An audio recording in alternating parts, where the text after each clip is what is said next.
Jode ouvre les yeux et jette un coup d'œil au réveil. Il est déjà 6h20.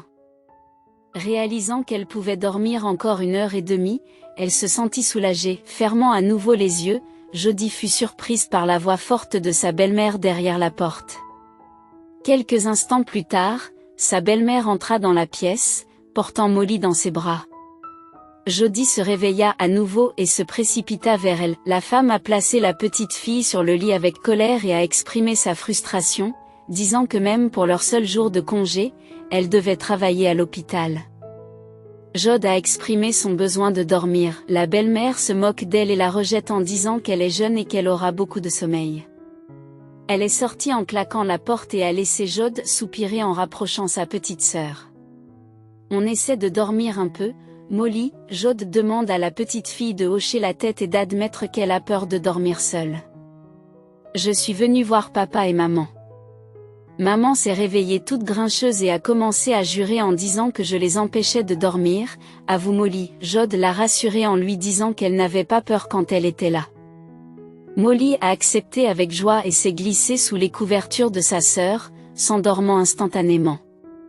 En revanche, Jode n'arrive pas à dormir. Elle resta éveillée pendant le reste de son temps de sommeil, essayant de compter jusqu'à 100 et s'imaginant en train de flotter sur une douce rivière ou de se balancer sur un bateau, mais rien n'y fit. Soucieuse de ne pas déranger sa sœur endormie, elle prit son livre de médecine interne sur la table de chevet et poursuivit sa lecture.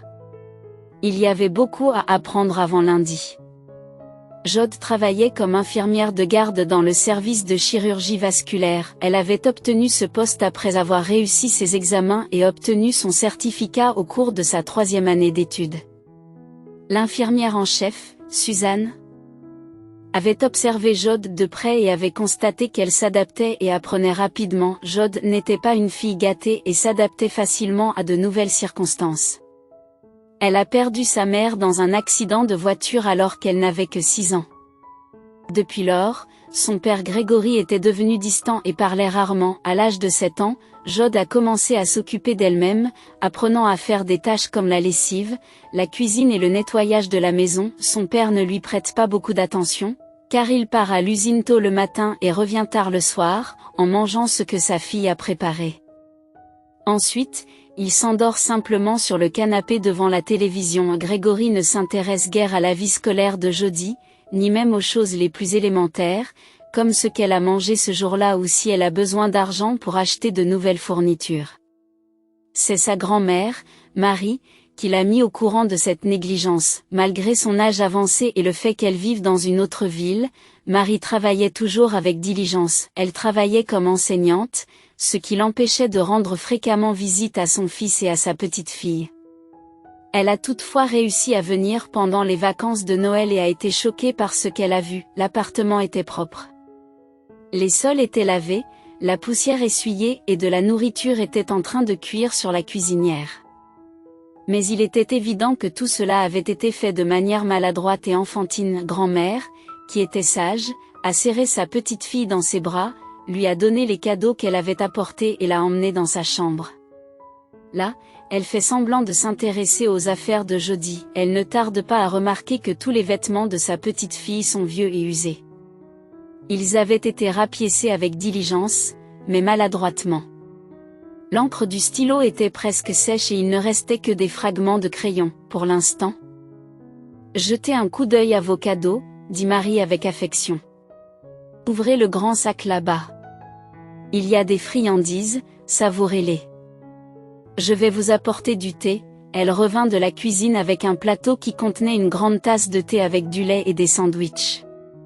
Mangez et lisez vos livres, dit grand-mère avec amour. Ton père et moi parlerons dans la cuisine. Jody acquiesça, regardant le visage fin et pâle de sa grand-mère. Elle a envie de pleurer, mais elle se retient et sourit à sa petite fille. Marie se dirigea vers le salon, où son fils unique, Grégory, regardait la télévision. On va prendre le thé ? Lance-t-elle affectueusement. Mais un déclic se produit dans l'esprit de Grégoire. Peut-être cela a-t-il déclenché des souvenirs d'enfance. Lorsqu'il était enfant, sa mère l'appelait affectueusement à la maison, pour ensuite le gronder sévèrement en raison d'un mauvais comportement. Grégoire est persuadé que sa mère ne changera jamais. Dans la cuisine, Marie verse le thé et s'assoit, regardant son fils avec son regard habituel sous son sourcil.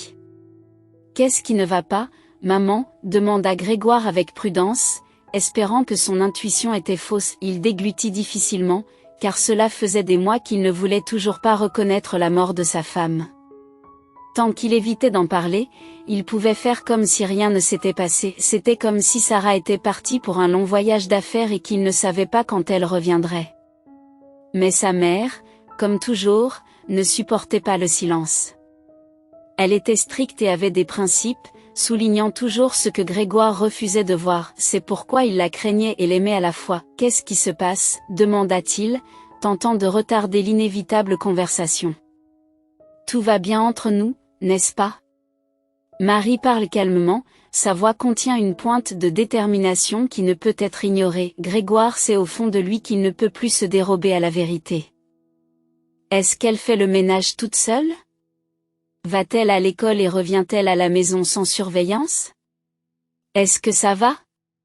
Lui avez-vous même donné de l'argent pour la nourriture et les repas scolaires ? De la sueur perla sur son front tandis qu'il marmonnait à voix basse, presque comme un écolier délinquant. Elle l'a peut-être pris dans sa tirelire. Les événements des derniers mois défilèrent devant ses yeux, les premiers jours qui suivirent, et l'enterrement lui-même. Il se souvient vaguement que c'était début septembre, qu'il faisait chaud et que les magnifiques feuilles jaunes et cunéiformes tombaient gracieusement sur le cercueil au couvercle noir que l'on descendait dans la tombe. L'appartement était rempli de parents, sa mère, sa tante, son oncle, Sarah, son frère et sa sœur aînée, des amis et des collègues de travail. Il pense qu'il leur a même parlé de quelque chose, puis il n'y a plus eu que lui et sa fille. La vie s'est déroulée en pilote automatique. Il a continué à aller à l'usine et sa fille à l'école. Il ne pensait jamais au moment banal, et maintenant il se rend compte qu'il n'est jamais allé au magasin ou qu'il n'a jamais donné d'argent à sa fille lui-même. Il n'avait même pas pris la peine de lui demander comment elle allait ou ce qu'elle faisait à l'école. Elle avait donc géré le ménage toute seule, comme une adulte, sans dire un mot. Et elle avait même son anniversaire fin septembre, ce qu'il avait aussi oublié. Grégoire baisse la tête et se couvre le visage de ses mains. Marie lui tapote les épaules et la tête d'une manière réconfortante. « Je comprends, dit-elle d'un ton plus doux. C'est difficile pour toi en ce moment. Moi aussi, j'ai mis du temps à me remettre de la mort de ton père. Au moins, tu étais un adulte à l'époque, mais Jode est encore une enfant. Elle a besoin de toi. Il n'y a personne d'autre que toi pour prendre soin d'elle. » Grégoire acquiesce sans lever la tête. Marie continue, « Le temps guérit. » Ce sont des mots clichés, mais seuls ceux qui ont vécu le deuil peuvent affirmer leur vérité. Je peux rester avec vous jusqu'à la fin des fêtes de fin d'année et je ferai ce que je peux, mais je ne peux pas être sa mère, et vous non plus. Ne la laissez pas grandir trop vite. Ne la chargez pas de s'occuper de vous et d'elle-même, c'est trop pour une petite fille. Finalement, le fils releva la tête, les yeux brillants de larmes, et regarda sa mère. « Que dois-je faire alors ?» demanda-t-il. Marie poussa un soupir. Elle tint sa promesse et resta avec eux le temps convenu. Ils achetèrent toutes les provisions nécessaires ainsi que de nouveaux vêtements, des chaussures et des fournitures scolaires pour Jode. « Je ne veux pas que tu partes, grand-mère, dit Jode. Malheureusement, je ne peux pas t'accompagner, soupire-t-elle. Mais que puis-je faire ? Je dois travailler. Tu ne peux pas m'emmener avec toi, demande la jeune fille, espérant une réponse différente. Non, ma chérie, tu es la fille de ton père. Vous devez vous soutenir mutuellement maintenant. Ce n'est qu'ensemble que vous pourrez vous en sortir, a répondu sa mère. Pendant ce temps, Marie a eu une conversation à cœur ouvert avec son fils. Je sais qu'il est trop tôt pour en parler maintenant, dit-elle en se cachant les yeux. Mais réfléchis, peut-être qu'après un certain temps, tu rencontreras une bonne femme et que tu te marieras. Si cela arrive, ce sera plus facile pour toi et Jode aura une femme pour s'occuper d'elle. Grégoire se contente de secouer la tête. Je n'ai besoin de personne, affirme-t-il. Mais après la visite de Marie, leur vie commence à s'améliorer. C'est comme si Grégoire s'était enfin réveillé, bien qu'il ait encore des difficultés et qu'il ressente souvent de la nostalgie et du désespoir, il résiste à la tentation de s'évader dans les vies fictives de la télévision. Il s'est rappelé qu'il n'était pas seul et s'est juré de ne plus jamais quitter sa fille, chaque jour. Grégory commence à préparer le petit déjeuner pour sa fille, s'enquiert de son bien-être et lui demande si elle a besoin de quelque chose pour l'école. Malheureusement, il se rend compte que Jode s'est habituée à se débrouiller sans lui. Elle fait ses propres devoirs, fait la vaisselle après les repas et repasse même les pantalons de son père. Jode a grandi rapidement et Grégoire se rend compte qu'il ne peut pas lui donner une éducation féminine digne de ce nom. Il réfléchit de plus en plus aux paroles de sa mère. Lorsque Jode a eu 10 ans, Grégory a rencontré Farah, une amie de la femme de son collègue. Farah est divorcée depuis 2 ans et attire immédiatement l'attention de Grégory. Il semble qu'elle s'intéresse également à lui. En l'espace d'un mois, ils commencent à sortir ensemble. Nerveusement, Grégory présente Farah à Jode, espérant qu'ils s'entendront bien. « Tu es une si belle fille », dit Farah à sa future belle-fille. « Aussi brillante que le soleil, merci », répond Jode. « Toi aussi, tu es belle comme la reine des neiges. » Farah avait des traits délicats, une peau claire, des cheveux platines et des yeux bleu pâle. « Je suis sûre que nous deviendrons amis, » dit-elle, et c'est effectivement ce qui s'est passé. Jode s'est empressé de tendre la main à la belle et gentille Farah. Les premières années, elles vécurent en harmonie.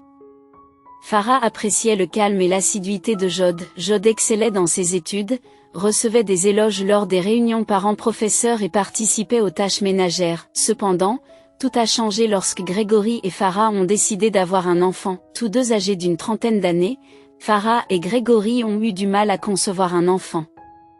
Les difficultés de Farah se sont traduites par une anxiété accrue et des crises fréquentes envers son mari et sa belle-fille, Molly. Finalement, à l'âge de 35 ans, Farah a donné naissance à Molly, tandis que Grégory, à 41 ans, attendait avec impatience l'arrivée de leur enfant tant espéré.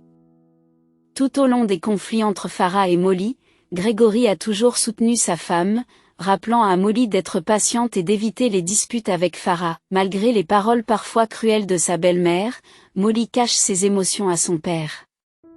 Elle a compris l'importance de grandir rapidement et de devenir autonome au cours de ses études secondaires. Pour gagner un peu d'argent, Molly a exercé divers emplois, comme nettoyeuse dans un café, promeneuse de chiens et tutrice pour les enfants du quartier. Bien que le salaire soit modeste, il lui permet de couvrir ses dépenses et même d'acheter quelques articles pour la nouvelle année scolaire. Son père l'a félicité pour ses efforts, et même sa belle-mère a réussi à dire quelque chose de positif, même si ses paroles ont été douloureuses.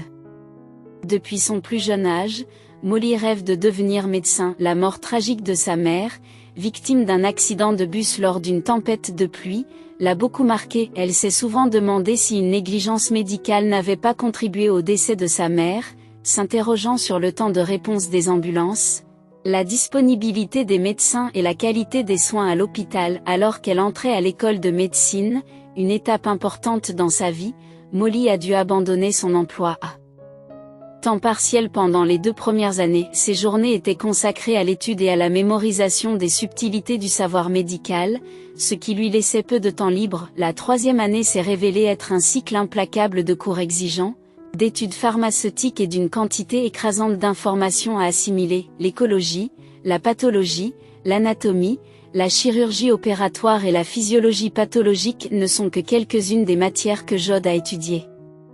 C'est à ce moment-là qu'elle a compris qu'elle devait changer de vie. Malheureusement, les conflits avec sa belle-mère n'ont pas cessé au cours des 3 dernières années. Et il semble qu'il n'y ait aucune possibilité d'améliorer la situation. L'année à venir semble offrir un peu de répit. Jode passe donc des examens pour obtenir un certificat d'infirmière, trouve un emploi et une chambre dans le dortoir de l'hôpital. « Pourquoi veux-tu vivre dans le dortoir ?» demande son père. Jode jette un coup d'œil à sa belle-mère, qui tient la petite Molly dans ses bras, mais détourne rapidement le regard. « C'est seulement à 10 minutes de marche du travail, » dit-elle en souriant, « j'économiserai sur les frais de transport. » Grégoire soupire mais n'émet pas d'objection.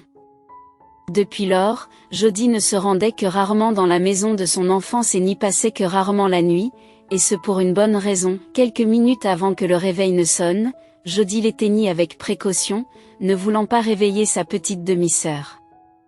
Elle se leva lentement du lit, rassembla ses affaires et quitta tranquillement la chambre en fermant la porte derrière elle. Sa garde ne commençait pas avant un moment, mais elle voulait quitter la maison le plus tôt possible.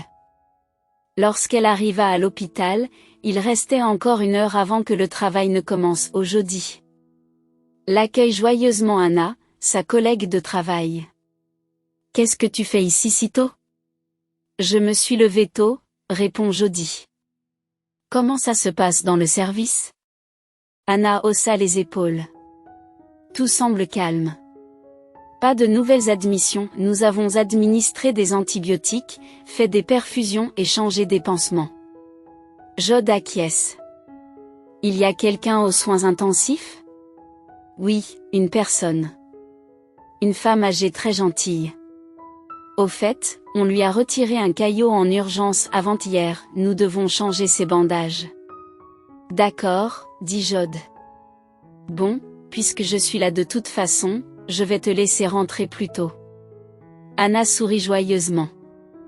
Merci, Jody, murmure-t-elle en fredonnant une chanson populaire tout en se dirigeant vers le vestiaire. Quant à Jody, elle fait sa tournée, saluant les patients qui terminent leur petit déjeuner. Puis elle se rendit auprès du chirurgien de garde, le docteur Bachmann. « Bonjour », dit-elle au jeune chirurgien roux à lunettes. Il lève les yeux de l'historique médical qu'il organise avec diligence. « Bonjour, Jod. Comment vont les choses ? Tout se passe bien ? Vous venez surveiller les pansements ? » Il secoue la tête. « Si tout semble bon, vas-y, fais le pansement. S'il y a un problème, appelez-moi. Tu es un futur médecin, je te fais entièrement confiance. » D'accord, répondit Jod. Cette fois, tout se passe bien et elle n'a pas besoin d'appeler le chirurgien de garde une fois les pansements terminés. Tout en s'acquittant de ses tâches, Jod administre les perfusions. Heureusement, il n'y a que 4 patients aujourd'hui, ce qui lui laisse le temps de nettoyer la salle d'habillage, d'organiser le matériel et de démonter les systèmes de perfusion avant de se rendre à l'unité de soins intensifs.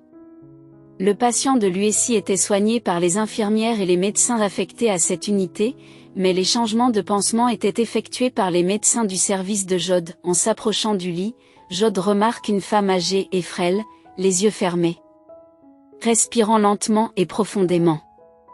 Jod demande doucement, « Êtes-vous Madame Amblay ?» La patiente ouvre les yeux et esquisse un léger sourire. « Oui, c'est bien moi. » « Quel est votre nom ?» Jod répond, « Je suis Jody, l'une des infirmières de votre service. »« Comment vous sentez-vous ?» Le patient répond, « Je vais bien. »« Je suis ici pour changer vos bandages, » lui dit Jod.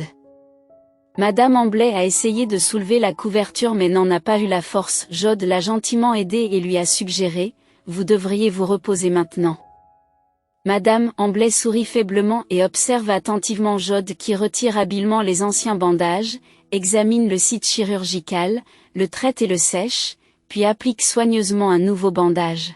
« Eh bien, c'est tout. » dit Jod d'un ton enjoué.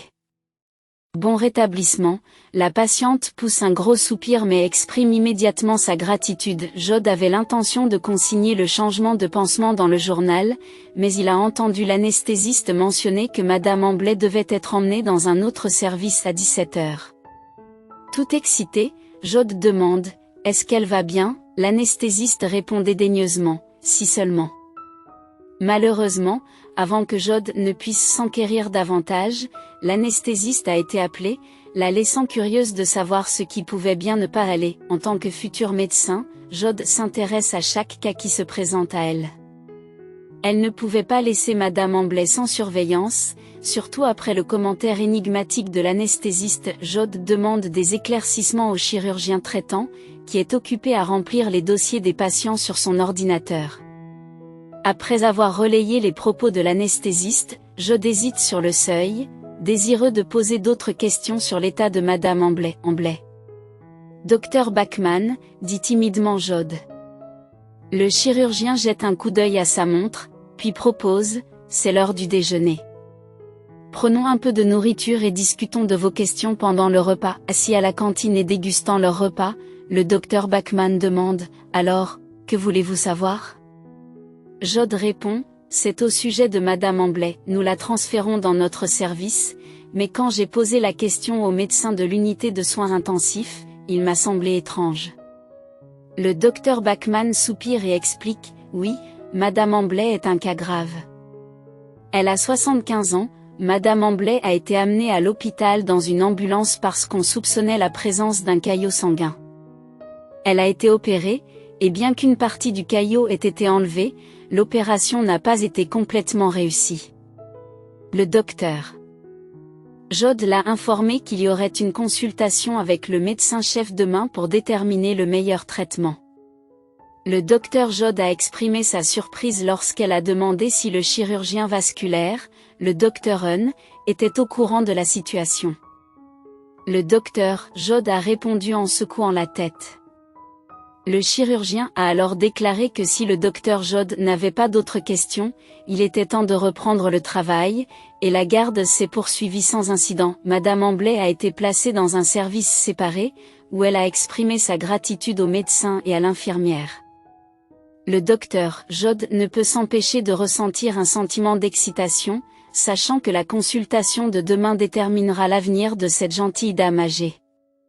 Tout au long de la journée, le docteur Jod a rendu visite à Madame Amblay à plusieurs reprises.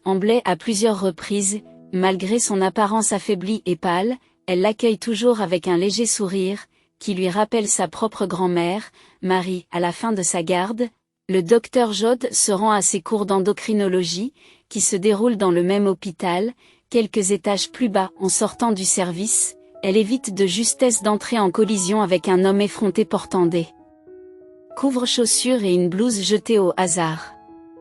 Au lieu de s'excuser, il fixe le docteur Jod avec de petits yeux de fouine, gratte son menton mal rasé et poursuit son chemin. La bonne humeur du docteur Jod est instantanément mise à mal.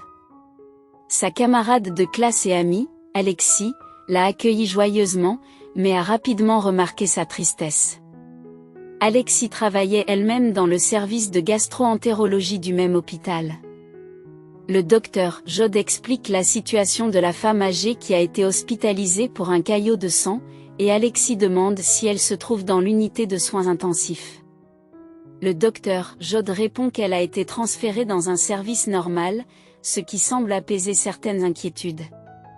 Alexis conseille au docteur Jod de ne pas trop s'inquiéter pour tout le monde, car ce n'est pas productif. Le docteur Jod se force à sourire, bien qu'elle ne puisse s'empêcher de voir la ressemblance entre Madame Amblay et sa propre grand-mère. Après les cours, le docteur Jod retourna à son dortoir, avec l'intention de se reposer un peu avant d'étudier. Cependant, elle eut envie d'un repas et s'arrêta dans un petit café. À sa grande surprise, l'homme désagréable qui avait failli la percuter plus tôt dans la matinée était assis à la table voisine. Une étagère de vêtements séparait Jod du dossier des chaises, mais il détourna le regard pour s'assurer qu'il ne l'apercevrait pas. L'homme indifférent parlait doucement au téléphone, permettant sans le savoir à Jod d'écouter toute sa conversation, bien qu'elle n'aime pas s'immiscer dans la vie privée des autres. Elle ne peut s'empêcher de se demander s'il n'est pas en train de discuter d'un sujet lié au nettoyage à sec. Jod y réfléchit tandis que l'homme soupire, visiblement frustré par l'incompétence de son interlocuteur. La déclaration de l'homme sur le fait qu'il ne voulait pas que des marques d'argent soient laissées derrière lui piqua encore plus la curiosité de Jod. « Faites quelque chose », s'exclame l'homme au téléphone. « Je n'attends pas de vous que vous lui fassiez du mal. Vous avez vous-même reconnu que son état est difficile en ce moment. Son cœur est faible, alors attendez un peu. Ne procédez pas à cette opération. » La personne à l'autre bout du fil a dû objecter, car l'homme tambourine impatiemment ses doigts sur la table. Trouvez une solution. Ce n'est pas à moi de vous l'apprendre, mais je ne vous ai pas refusé à l'époque. Votre cas était manifestement plus complexe que le mien. Les arguments de l'homme semblèrent faire leur effet, comme en témoignait sa posture soulagée lorsqu'il s'adossa à sa chaise. C'est une bonne chose. Je savais que nous parviendrions à un accord. Glenn, à demain, dit-il en mettant fin à l'appel. Sa commande arriva et il commença à manger avec impatience. Pendant ce temps, la soupe de Jod est servie, mais elle ne peut se résoudre à en prendre une seule bouchée. Elle essayait de se convaincre que la conversation qu'elle avait entendue pouvait porter sur quelque chose d'anodin, mais son intuition l'avertissait que cet homme audacieux avait des intentions malveillantes. Cependant, elle ne pouvait pas faire grand-chose. Même si elle se rendait à la police et racontait la conversation mot pour mot, il était peu probable qu'il la croie ou prenne des mesures. Le cœur lourd, elle se retire dans son dortoir, s'allonge sur son lit et s'endort profondément. La prochaine garde de Jod était prévue pour le lendemain, mais dans la soirée, elle reçut un appel inattendu de l'infirmière en chef, Jody. « Pouvez-vous m'aider, s'il vous plaît ? Ma fille a été soudainement appelée pour un voyage d'affaires de 2 jours, et il n'y a personne pour s'occuper de mes petits-enfants. Pourriez-vous me remplacer ? Demande Jody. Bien sûr, Suzanne, répond Jody. Je serai ravie de vous aider. Faites-moi signe et je les informerai de ce changement d'horaire. Comme Jod avait une conférence tardive ce soir-là, il était inutile de retourner au dortoir. Elle se rendit directement au travail, en arrivant tôt comme toujours. Les infirmières de l'équipe de jour l'accueillent chaleureusement quelques heures plus tard. Jod s'affairait à saisir les données des patients lorsque le bruit de la porte qui s'ouvrait attira son attention. Elle lève les yeux et aperçoit le docteur BM dans l'embrasure de la porte. Le docteur Glenn Calment, le médecin-chef, et le docteur Bachman sont entrés dans le bureau sans se rendre compte que Jody, un autre médecin, s'y trouvait déjà. « Docteur Calment, vous êtes en train de dire que nous ne ferons plus d'intervention du tout ?» s'étonne le docteur. Bachman s'étonne. Le médecin-chef soupire de lassitude, se tourne vers la jeune chirurgienne et lui pose la main sur l'épaule. « Je vous le dis, nous avons fait tout ce que nous pouvions. Prendre des mesures drastiques contre elle serait un risque injustifié. Vous l'avez vu vous-même, son cœur est faible. Nous allons lui donner encore quelques gouttes d'entretien aujourd'hui et la laisser sortir demain, » a ajouté le docteur Calment, en remarquant les doutes du docteur Bachman. « Ne vous inquiétez pas tant. Madame Amblay a déjà vécu sa vie, elle en a assez. Tout le monde ne peut pas être sauvé.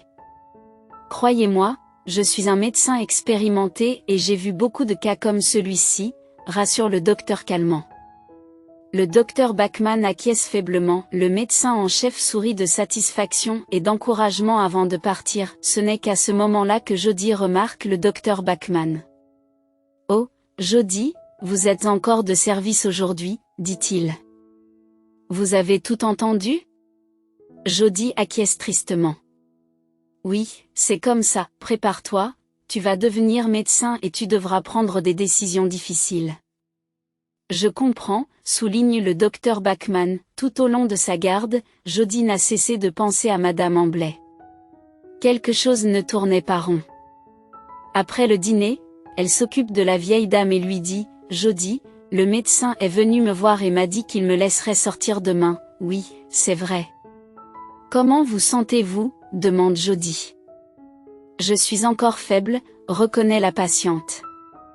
La respiration est difficile, comme si quelque chose de lourd remplissait ma poitrine de l'intérieur, mais ça va, je vais y arriver. Jody se mord la lèvre, acquiesce et ajuste le bas de contention sur la jambe de Madame Amblay. « Merci, ma chère, » dit la vieille dame. « Vous m'avez sauvée ici. Quand mon gendre est arrivé, je lui ai dit la même chose. Sans les médecins et les infirmières, je ne serais plus là. » Elle a souri chaleureusement et a poursuivi. « Cela fait longtemps que nous ne nous sommes pas parlé, alors qu'il est mon seul parent encore en vie, même si ce n'est pas par le sang. Ma fille est morte il y a de nombreuses années, et mon mari aussi. Depuis, je n'ai pas vu mon gendre. Mais quand je suis tombée malade, il s'est tout de suite précipité, inquiet. » Jody sourit, et soudain tout se met en place pour elle. Elle lève la tête et constate que la perfusion est terminée. Elle débranche tout avec précaution et dit « Reposez-vous. » Puis elle part s'occuper d'autres patients. Son esprit repense à tout ce qu'elle a vu et entendu ces derniers jours, y compris l'homme qui a failli la renverser à l'entrée. Au café, le même individu était en conversation téléphonique avec un certain docteur Calment, le persuadant de ne rien faire. Pendant ce temps, le médecin-chef et le docteur Bachmann au sujet de la sortie d'une patiente gravement malade, Jod.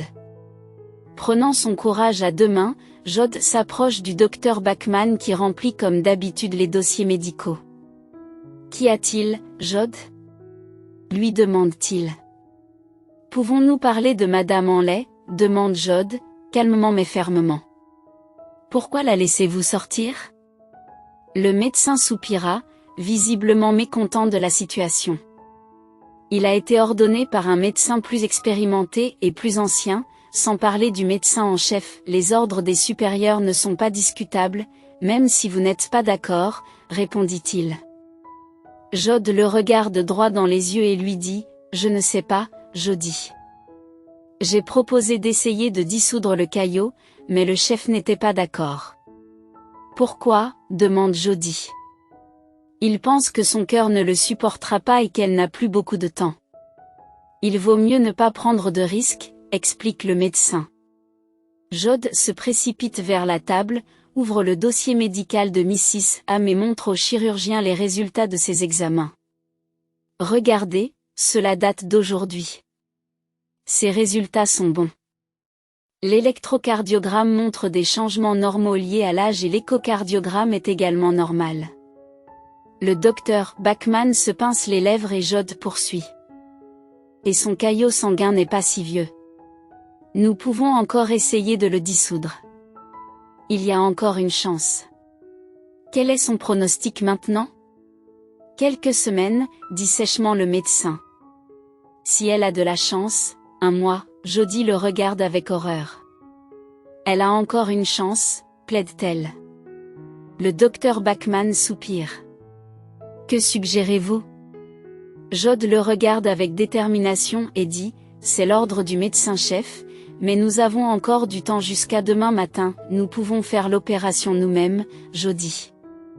Le chirurgien s'exclame, ce n'est pas comme ça que ça se passe. De telles interventions ne peuvent être pratiquées que dans l'unité de soins intensifs, sous surveillance, les services médicaux d'urgence les pratiquent aussi parfois. Jod lui rappelle que les conditions y sont encore pires que les nôtres, mais qu'ils y parviennent. Le docteur Bachmann soupire, vous êtes tellement têtu, les services d'urgence ne le font que lorsqu'il n'y a pas d'autre option et que chaque seconde compte, et les résultats ne sont pas toujours favorables. Jod insiste, nous n'avons pas d'autre option non plus, Jody, vous n'avez pas pensé qu'elle n'allait pas sortir sans raison ? Le chirurgien fronce les sourcils et demande, que voulez-vous dire ? Jody lui raconte alors tout ce qu'elle a vu et entendu. Le docteur Bachmann l'écoute en silence, sans l'interrompre.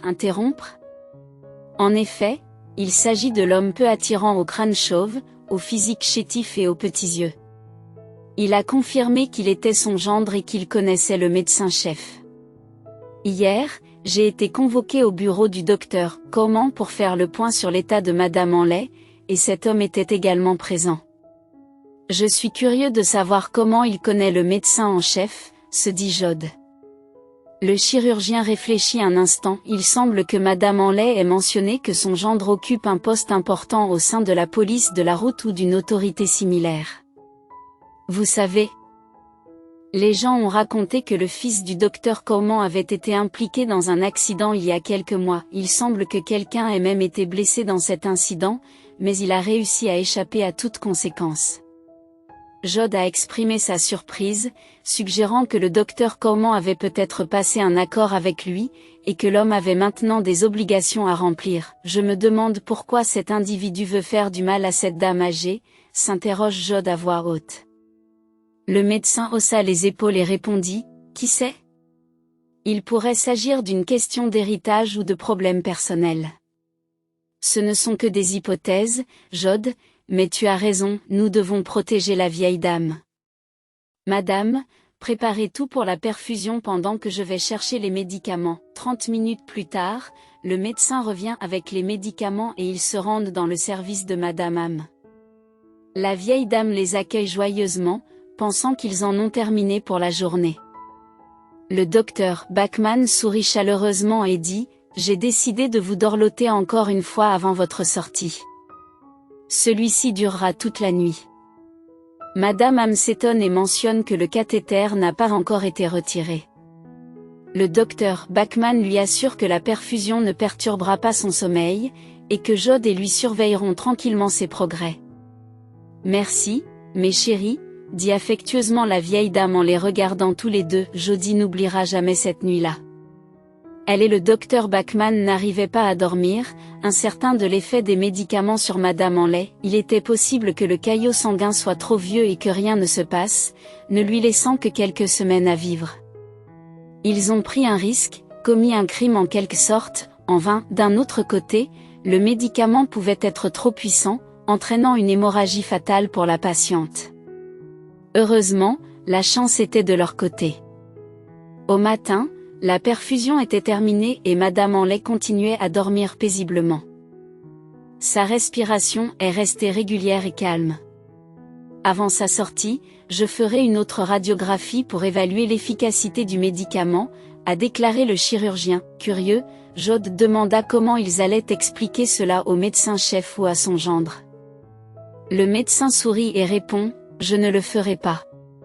Je ne l'inclurai tout simplement pas dans son dossier médical. Mon camarade de classe est de garde aujourd'hui, et nous transporterons madame. Je suis heureux de voir que vous allez si bien, Madame Hanley.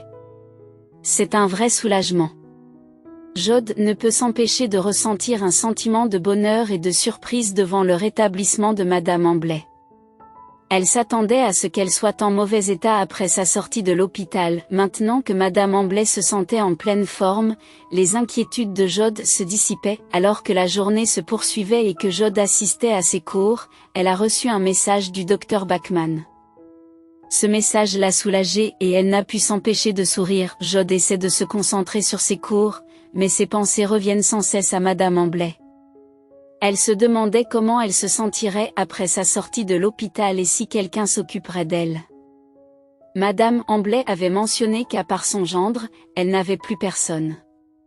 Jod se demanda pourquoi elle se préoccupait tant d'une inconnue. « Jody, concentre-toi », lui dit Alexis en la poussant doucement, ramenant son attention sur l'examen à venir. Jod acquiesça et essaya de se concentrer sur ses études pour le mois suivant. Cependant, elle n'avait pas de garde avec le docteur Bachmann pendant cette période, elle ne pouvait donc pas connaître les détails de la sortie de Madame Hanley. Jod s'occupe de ses études et de son travail, ce qui ne lui laisse pas le temps de penser à la vieille dame. Les quelques semaines où elle n'était pas de service, Jod devait rester chez sa jeune sœur. « Tu vis toujours dans notre maison ?» lui dit sa belle-mère. « Il y a une pièce ici avec tes affaires ? Alors s'il te plaît, aide-moi. » Jod n'avait rien contre le fait d'être avec sa jeune sœur, Molly, 4 ans, venait d'entrer dans cet âge adorable où les enfants sont curieux du monde qui les entoure. Les journées étant chaudes, les sœurs passaient la plupart du temps à l'extérieur. Un jour, alors qu'elle passe devant un grand supermarché, Jod demande à sa petite sœur, « On va manger quelque chose et on va au parc ?» Molly répond avec enthousiasme, « Du yaourt à la pêche dans un petit pain. » Jod sourit et accepte. À l'intérieur du magasin, il s'arrête devant le rayon des yaourts, laissant Molly choisir elle-même. Molly, avec son caprice d'enfant, commença à examiner les étagères, essayant de décider quel yaourt serait le plus délicieux. « Jody, c'est toi, mon rayon de soleil ?»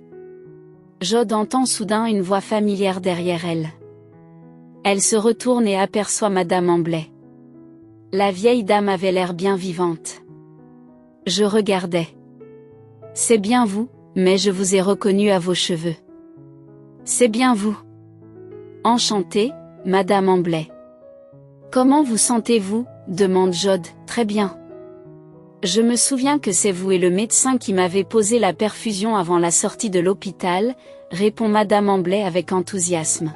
« Bien sûr, je m'en souviens, » a répondu Jod avec prudence. « Eh bien, après cela, je me suis immédiatement senti mieux. C'était comme si cette lourdeur dans ma poitrine avait disparu. Et puis, suivant les instructions du docteur Bachmann, j'ai commencé à bouger davantage et à marcher. Aujourd'hui, je me sens très bien. Je suis très contente de vous voir aussi, Madame Hanley, répond Jody. C'est votre fille ? Demande la vieille dame en faisant un geste vers Molly, qui ne sait toujours pas quel yaourt choisir. C'est ma petite sœur, répond Jody, je m'occupe d'elle aujourd'hui pendant que nos parents se reposent. Nous avons décidé de manger quelque chose et d'aller au parc. Vous avez l'intention de manger dehors? S'exclame la vieille dame. Venez plutôt chez moi. C'est tout près. Prenons un peu de thé. Oh non, ce n'est pas pratique pour moi, refuse Jody. Madame Amblay secoue la tête. C'est absurde. J'ai des tartes et de la soupe à la maison. Une vieille amie devait venir nous rendre visite, mais elle est tombée malade, soupire-t-elle tristement. Jody réalise soudain que Madame Amblay doit se sentir très seule si elle invite chez elle une infirmière qui lui est à peine familière. D'accord, finit par accepter Jody, mais c'est moi qui offre le gâteau. Elle ajouta rapidement, aucune objection n'est acceptée, comme vous voulez, docteur, dit la vieille dame en souriant. Madame Amblay habitait à 10 minutes à pied du supermarché. En voyant sa grande et belle maison, Jody n'a pu s'empêcher d'être stupéfaite. La jeune fille s'est exclamée, « Waouh! C'est tellement énorme !» La vieille dame sourit en introduisant la clé dans la serrure. Mon défunt mari occupait une position élevée et c'est lui qui a construit cette maison. Aujourd'hui, ce quartier est presque au centre, mais à l'époque, nous vivions à la périphérie. Entrez, les filles, à l'intérieur de la maison, tout était calme et propre. Même s'il était évident que les papiers peints, les meubles et les lustres étaient là depuis de nombreuses années, Jody avait l'impression d'avoir été transportée 40 ans en arrière. Pourtant, la maison n'avait pas l'air démodée. Au contraire, ils avaient l'impression d'avoir voyagé dans une machine à remonter le temps vers une nouvelle et belle maison tirée d'un film classique. Vous avez une maison magnifique, commente Jody, Molly ajouta, faisant écho aux pensées de sa sœur aînée, comme dans les films. Madame Amblay rit. Merci, les filles. Déjeunons ensemble et je vous ferai visiter la maison. Madame Amblay cuisina remarquablement et les sœurs apprécièrent la soupe et les tartes. Après le déjeuner, Molly se rendit dans le salon pour examiner les nombreuses figurines qui ornaient la cheminée. Avec la permission de l'hôtesse, Jody et son ancienne patiente s'installèrent avec du thé dans un fauteuil douillet devant une table basse pour discuter paisiblement tout en gardant un œil sur Molly. « Merci, Jody », dit soudain Madame Amblay. « Pourquoi ?» demande la jeune fille, surprise. « C'est moi qui devrais vous remercier de nous avoir invités et de nous avoir si bien traités, » répond la vieille dame en souriant. « Je suis vieille, malade et seule, et je n'ai presque plus d'amis ni d'être chère depuis de nombreuses années. J'ai passé presque tout mon temps seule lorsque j'étais à l'hôpital. En quelques jours, j'ai eu l'occasion de rencontrer plus de gens qu'au cours des 10 dernières années. Je m'excuse pour ce que j'ai dit précédemment, mais la vérité est que la solitude a tendance à accompagner la vieillesse. Je me suis habituée à ce mode de vie solitaire, mais il est vraiment rafraîchissant de voir des personnes comme vous, Jody, entrer dans ma vie. Vous êtes une jeune fille remarquable et pleine de bonté, et je vous suis reconnaissante d'avoir passé ces dernières heures avec moi, vous et votre jeune sœur. Jody se mordit légèrement la lèvre inférieure, une habitude qu'elle avait souvent lorsqu'elle n'était pas sûre d'elle. Elle trouve néanmoins le courage d'ajouter, « Si vous le souhaitez, je peux vous rendre visite à nouveau. » Madame Amblay sourit et répondit, « Vous pouvez venir à tout moment, seule ou avec votre petite sœur. Je serai toujours ravie de vous voir. » C'est ainsi que Jody s'est fait une nouvelle amie, malgré la grande différence d'âge. Malgré cet écart d'un demi-siècle, Jody et Madame Amblay ont découvert qu'elles avaient beaucoup de choses à se dire. Il s'est avéré que la femme âgée avait vécu une vie fascinante et mouvementée, bien qu'avec son lot de moments tragiques. « Je suis née après la guerre », commence-t-elle à raconter à Jody. Dans un petit village situé à des milliers de kilomètres d'ici. Nous étions 7 dans la famille, et j'étais l'aînée.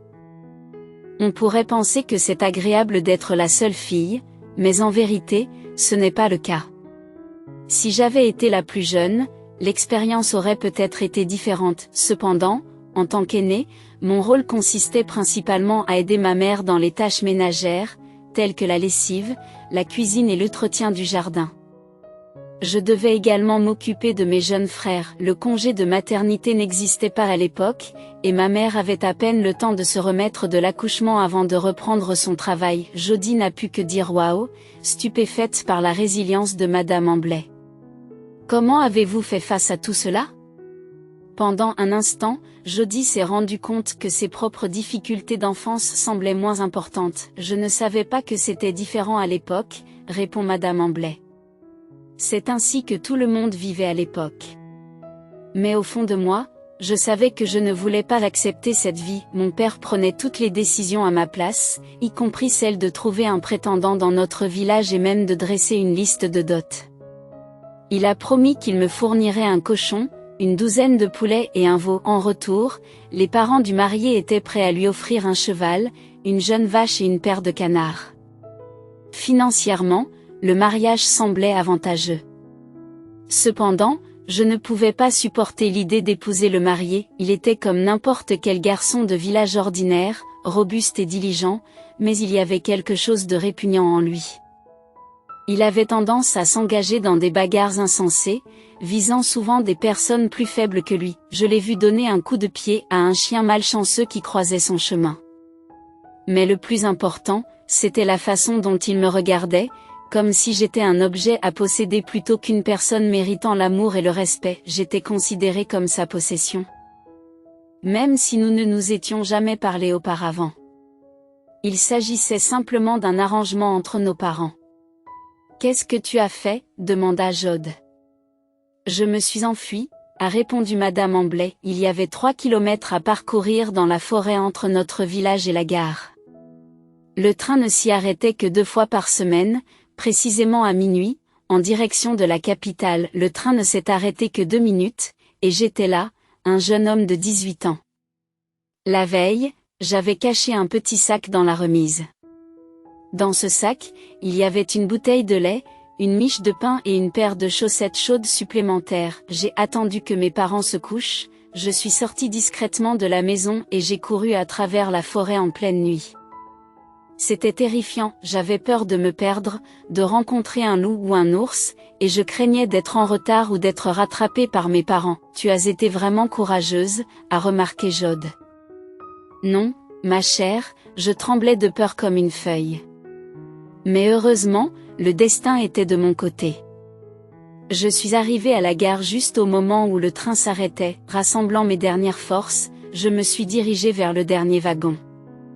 C'était un wagon à compartiments, et tout le monde à l'intérieur dormait déjà profondément. J'ai ouvert le premier compartiment disponible, qui semblait inoccupé. Je grimpai sur la couchette, me couvris d'une couverture et m'endormis immédiatement. Je me suis réveillée au matin lorsque quelqu'un m'a doucement touché l'épaule. Instantanément, je me suis souvenu de l'endroit où je me trouvais et j'ai réalisé que le chef de train m'avait découvert. Il pouvait soit m'expulser à la prochaine station, soit, pire, me remettre à la police ou à mes parents.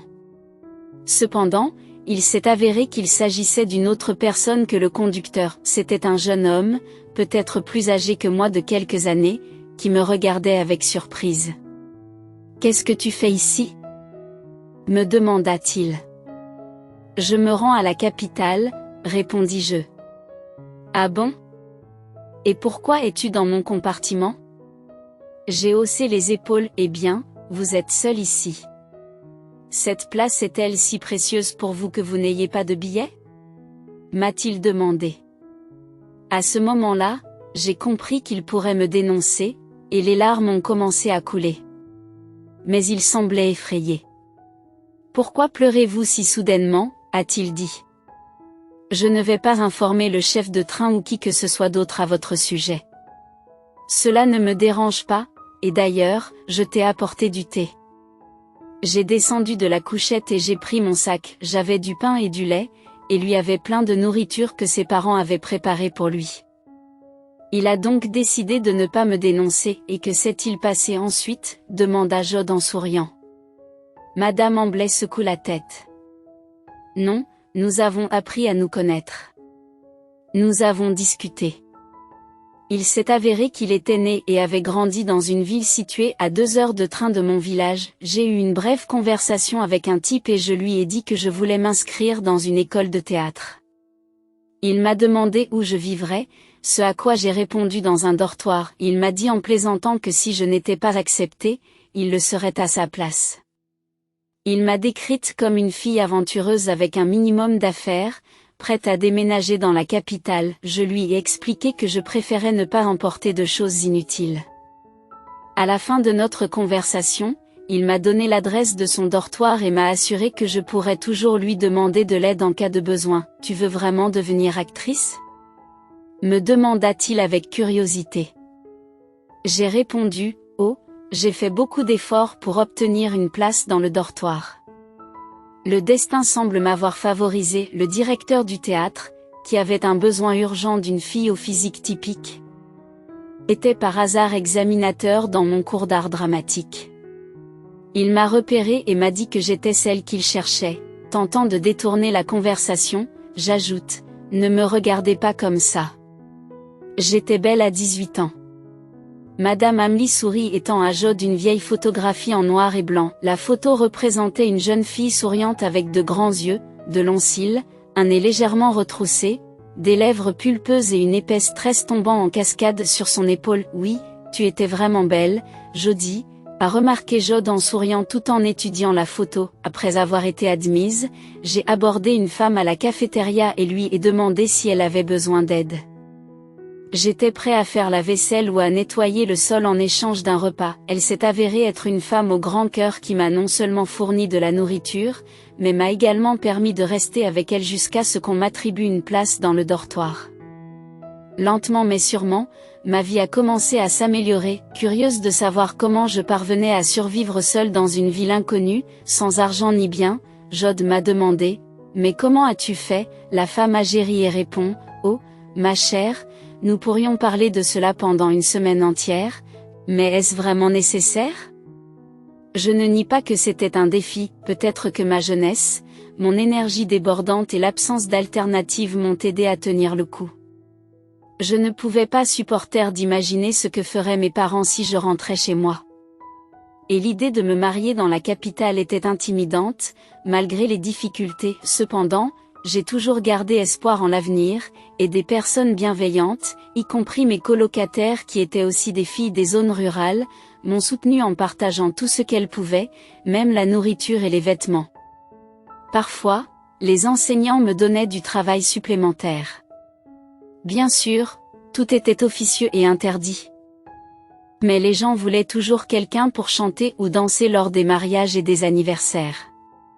Nous arrivions donc à joindre les deux bouts. Jodie l'interrompt. Avez-vous déjà rencontré ce voyageur que vous avez croisé dans le train? Madame Hanley sourit malicieusement et répond, bien sûr, mais pas tout de suite. Je devais d'abord m'installer. J'ai déménagé dans un nouvel endroit et j'ai commencé à m'adapter à la routine des études tout en explorant la ville. Un jour, j'ai emprunté une robe et des chaussures à une amie et j'ai décidé de lui rendre visite. J'ai trouvé un homme près de son dortoir et lui ai demandé d'informer Paul de la chambre 20 que je l'attendais. À ma grande surprise, il est sorti au bout d'une minute. Je me souviens encore très bien de ce moment. Paul n'arrivait pas à croire que j'étais venue et il m'a invité à prendre le thé. Il s'est avéré qu'il étudiait dans un département prestigieux qui combinait des éléments de sciences politiques, de sociologie et de gestion. Paul était incroyablement passionné par ses études et croyait en sa capacité à avoir un impact positif sur la vie des gens. Doté d'une intelligence exceptionnelle et d'une mémoire aiguisée, il m'a expliqué sans peine des concepts complexes pendant 2 mois. Nous passions du temps à discuter, à nous rendre visite, à nous promener, et finalement, il m'a demandé d'être sa petite amie. Bien sûr, j'ai accepté. Quelques mois plus tard, Paul a trouvé le courage de me demander en mariage. J'ai dit oui une fois de plus. Notre mariage s'est déroulé dans la joie. J'ai porté la plus belle robe que j'ai pu trouver et nous l'avons célébrée avec nos amis et notre famille.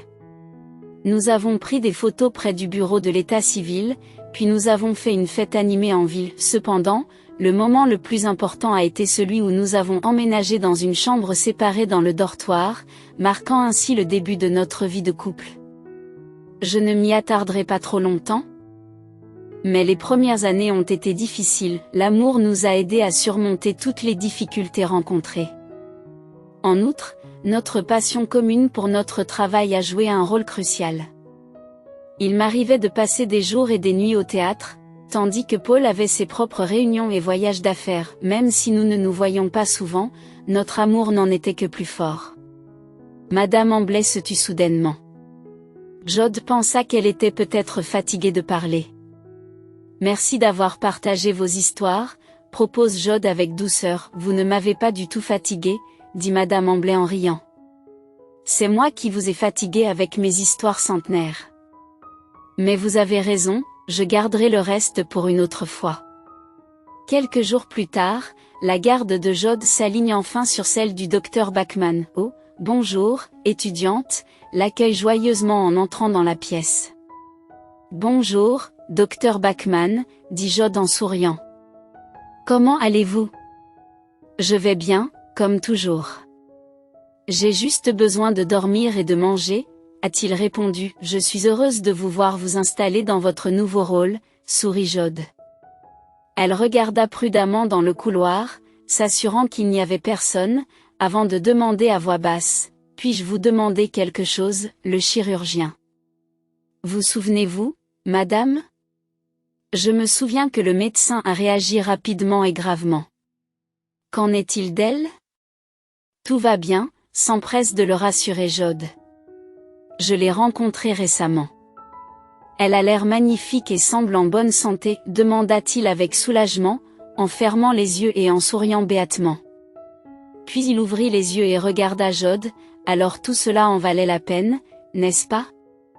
Jod sourit à son tour, affirmant que cela en valait la peine. Le médecin acquiesce, reconnaissant, c'est grâce à vous. Vous avez fait un travail impressionnant en sauvant la vieille dame. Jod répond humblement, oh, voyons, docteur Bachmann. Rien n'aurait été possible sans vous non plus. D'accord pour dire que nous avons travaillé ensemble, mais qu'il ne faut pas recommencer. Jody sourit et ajoute, si vous revoyez Madame Amblay, dites-lui bonjour. C'est une vieille dame adorable. Jody transmet le message du médecin lors de sa prochaine visite. Oh, merci beaucoup, dit joyeusement la vieille dame. Que Dieu lui donne une bonne santé. Il est si jeune et si séduisant. Il est clair qu'il travaille tout le temps. Il est probablement célibataire. Jod répondit, je ne sais pas, mais c'est ce qu'il semble, garder un œil sur lui. Madame Amby hocha légèrement la tête et dit, c'est un homme bien. Jody rougit. Vous avez promis de continuer l'histoire, dit-elle en changeant de sujet. Ah oui, répond la dame âgée. Où en étions-nous? Vous racontiez que Paul et vous viviez dans le dortoir, que vous travailliez sans relâche et que vous vous voyiez rarement, lui rappela Jod. Oui, je m'en souviens maintenant. Bref, après quelques années, tout s'est mis en place pour nous. La carrière de mon mari était florissante. Il a progressivement construit cette maison. Lorsque nous avons emménagé ici, nous avons décidé qu'il était temps d'envisager d'avoir un enfant.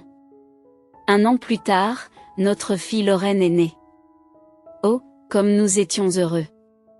Madame Amblay devint silencieuse, et Jod remarqua qu'une petite larme roulait sur la joue vieillie de la vieille dame. Elle l'essuie rapidement avec sa manche et poursuit, j'ai fait une pause de quelques années dans le théâtre. Il s'est avéré qu'être mère est tout aussi captivant qu'être actrice.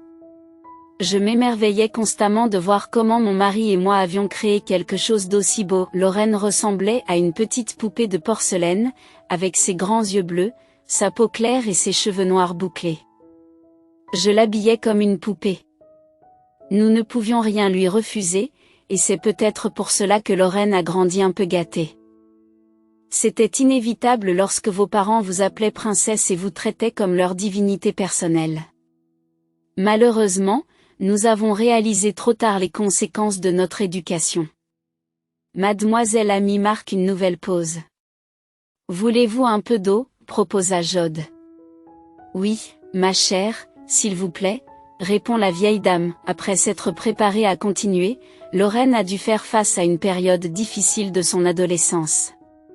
C'était une période de crise économique qui touchait le monde entier.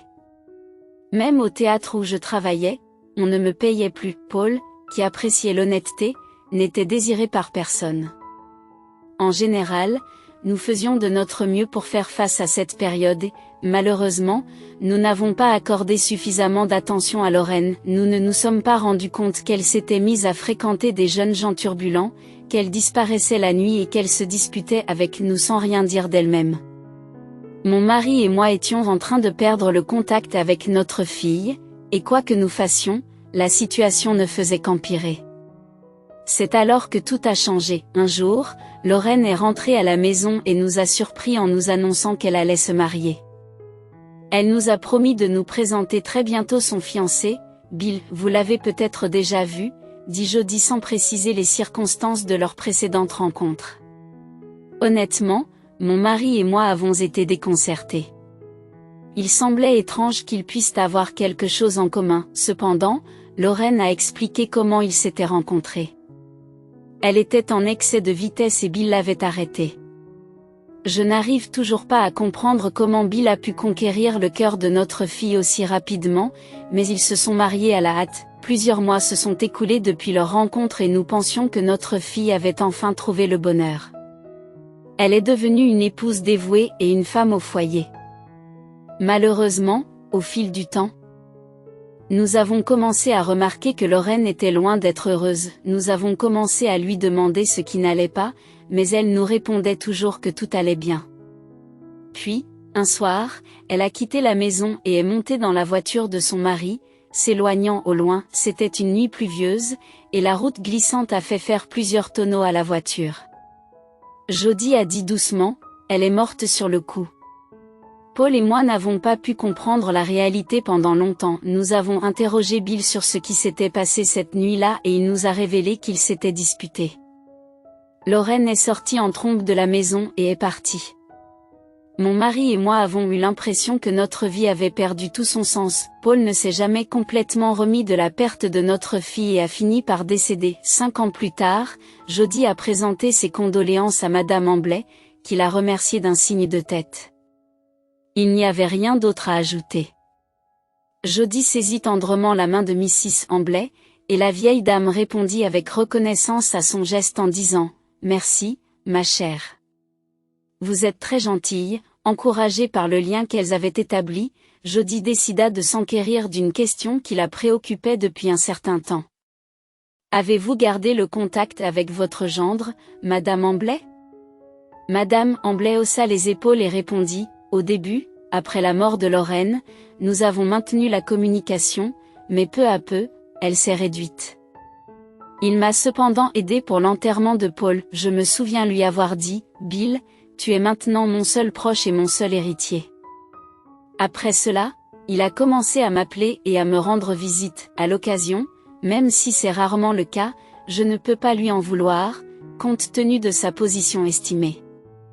À la suite de cet échange, Jod et Madame Amblay ont semblé se lier d'amitié. Jod a commencé à rendre visite à la vieille dame régulièrement, lui apportant des provisions et passant même la nuit chez elle.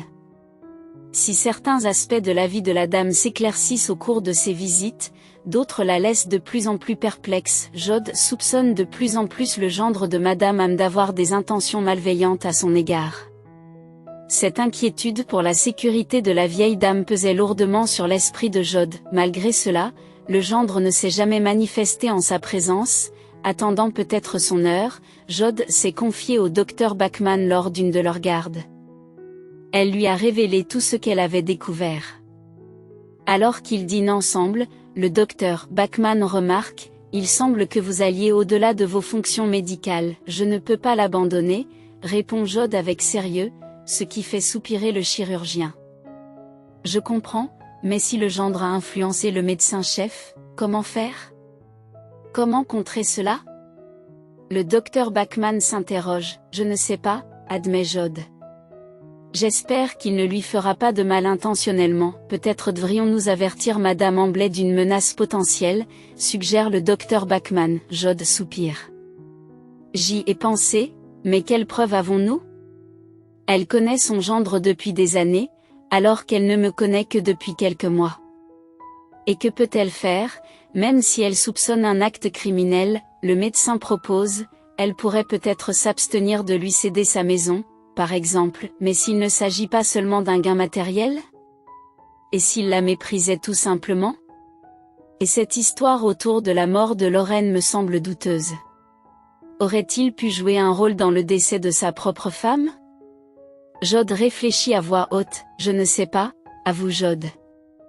Il semble que nous manquions de preuves concrètes pour porter des accusations, même pour persuader Madame Amblay elle-même. Soudain, Jod a eu une idée. Peut-être pourriez-vous m'accompagner pour lui rendre visite. Discuter avec elle. Elle pourrait écouter vos paroles. Pourquoi m'écouterait-elle parce que je suis médecin? Demande le docteur Bachmann en haussant les sourcils. Elle se renseigne souvent sur vous et tient votre expertise en haute estime, explique Jod. Le docteur Bachmann s'esclaffe. C'est encourageant de savoir qu'elle apprécie mes compétences médicales, mais je doute que mon influence s'étende à d'autres aspects de sa vie. Je ne peux pas simplement entrer et dire « Votre gendre vous veut du mal » et m'attendre à ce qu'elle le prenne au pied de la lettre. Bien sûr, docteur Bachmann, dit Jod d'un ton penaud. Je suis désolé. J'ai peur, c'est tout. Pensez que Madame Amblay est peut-être en danger, qu'elle a échappé de peu à la mort. Elle est peut-être encore en danger, soupire le docteur Bachmann. Essayez-vous de manipuler ma conscience? Finalement, ils se mettent d'accord pour que Jod rende visite à Madame Amblay plus souvent et la surveille de près. 3 semaines s'écoulèrent après cette conversation, et Jod approchait déjà du dortoir lorsque son téléphone sonna. Oui, docteur Bachmann, répondit-elle, quelque peu surprise. Vous êtes loin de l'hôpital, demanda-t-il. Environ 10 minutes, répondit Jod. Et si nous nous retrouvions au café de l'hôpital dans un quart d'heure? C'est très important. D'accord, Jod, j'y serai, répond-elle. Super, et Jody, s'il te plaît, commande la soupe aux champignons avec des croûtons et un bœuf à la frane. Pour moi, je viens de terminer ma garde. Le docteur Bachmann s'approche au moment où la serveuse dépose les assiettes sur la table. Bonjour, Jody, la salue sans perdre de temps, et se met immédiatement à manger. Jod comprit qu'il n'avait pas l'intention de lui parler de sitôt, elle haussa les épaules et se mit à manger à son tour. J'adore cette soupe aux champignons, dit le docteur Bachmann en s'appuyant avec délice sur le haut dossier. C'est la meilleure de la ville, je l'essaierai la prochaine fois, répondit Jody, tout en se demandant pourquoi il l'avait invitée si ce n'était pas pour la soupe. Sentant son regard sérieux, le docteur sourit et changea complètement de ton. Il semble que nous ayons des preuves maintenant, dit-il en se penchant vers elle. Jody se rapprocha et le médecin soupira en jetant un coup d'œil autour de lui. Pour l'instant, il n'y avait personne d'autre que dans le café. Aujourd'hui, le chef de service m'a envoyé chez le médecin-chef. Je dois lui remettre plusieurs documents médicaux à examiner. D'habitude, la secrétaire m'accompagne, mais je suppose qu'elle était en train de déjeuner. Je m'apprêtais à frapper, mais j'ai remarqué que la porte était légèrement ouverte et j'ai entendu des voix familières venant de l'intérieur. La première personne, comme vous pouvez le deviner, était notre estimé docteur Calment, et la seconde, le docteur fit une pause pour obtenir l'effet voulu, était le gendre de Madame Am. La voix de Jody tremblait d'excitation. Que s'est-il passé ensuite? Et puis j'ai réalisé que je devais activer l'enregistreur vocal de mon téléphone, et je ne l'ai pas regretté. De quoi parlait-il?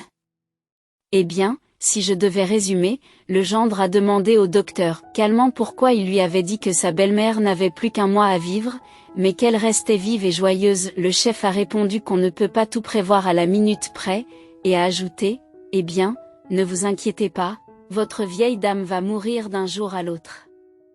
La réserve de compensation du corps n'est pas infinie. Oh mon Dieu!